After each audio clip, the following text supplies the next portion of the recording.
বন্ধুরা, ফের একবার উত্তেজনা বাংলাদেশ ভারত সীমান্তে।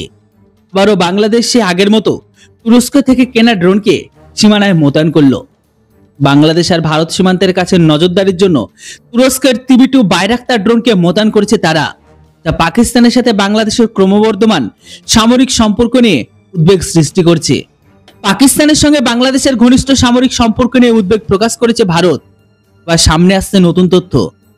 এটাই জানা গেল যে বাংলাদেশের সেনাবাহিনী তুরস্ক থেকে কেনা TB2 বাইরাক্টার ড্রোন আমদানি করেছে আর নজরদারি অভিযানের জন্য ভারতের সীমান্তের কাছে সেগুলোকে মোতায়েন করেছে। প্রতিরক্ষা সূত্র সংবাদ সংস্থা NI-কে জানিয়েছে যে ভারতীয় সংস্থাগুলি ড্রোনগুলি কার্যকলাপ দেখেছে, এমনকি সেগুলোর উপর সতর্ক এমনকি নজরদারি রাখছে তারা।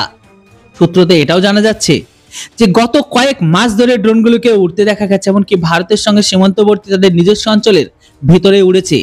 সেগুলো কখনো তারা তাদের সীমানাকে উল্লঙ্ঘন করেনি, কেননা এর আগে ভারত অলরেডি আলটিমেটাম দিয়ে দিয়েছিল যে আপনাদের ড্রোন যদি ভুলবশত আমাদের সীমানায় ঢুকে পড়ে তাহলে সেই সমস্ত ড্রোনগুলি একটিও আপনাদের দেশে আর ফিরে যাবে না। ভারত এই এলাকাগুলিতে তাদের কার্যকলাপের উপর সতর্ক নজর রাখার জন্য র্যাডারকেও স্থাপন করে সমস্ত রকম ব্যবস্থা গ্রহণ করেছে। কখনো কখনো বাংলাদেশ সেনাবাহিনী TB2 ড্রোনগুলি নজরদারি মিশনে 20 ঘন্টারও বেশি সময় ধরে উড়ছে। আপনাদের জানিয়ে দিই, বাইরাক্তার TB2 হলো মাঝারি উচ্চতায় high altitude long endurance drone.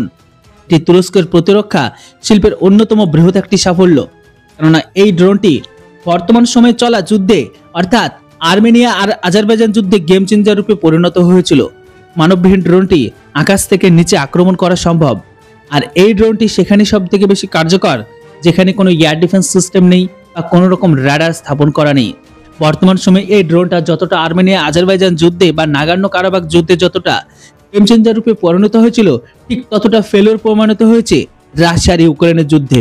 তবে দেখার বাকি এটাই যে এই ড্রোনকে বাংলাদেশ যদি ভুলবশত তাদের সীমানাকে উল্লঙ্ঘন করে ভারতের সীমানার মধ্যে ঢুকে দেয় তাহলে সেটা আর বাংলাদেশে ফেরত যায় কিনা। তবে বর্তমান সময়ে মোহাম্মদ ইউনূসের নেতৃত্বাধীন বাংলাদেশের প্রশাসন পাকিস্তানি গোয়েন্দা সংস্থাগুলির সঙ্গে সম্পর্ক ক্রমশ বাড়াচ্ছে। এমনকি পশ্চিমবঙ্গের শিলিগুড়ি চিকেন নেক করিডোরের মতো সংবেদনশীল অঞ্চলেও ভারত সীমান্তের কাছাকাছি এলাকা পরিদর্শন করে তাদের কর্মকর্তাদের স্বাগত জানিয়েছে। সাম্প্রতিক সময়ে ভারতের সেনাপ্রধান জেনারেল উপেন্দ্র ত্রিবেদী বাংলাদেশি ভারতীয় ভূখণ্ডের কাছে পাকিস্তানি সামরিক ও গোয়েন্দা কর্মকর্তাদের উপস্থিতি নিয়ে ভীষণভাবে উদ্বেগ প্রকাশ করেছিল।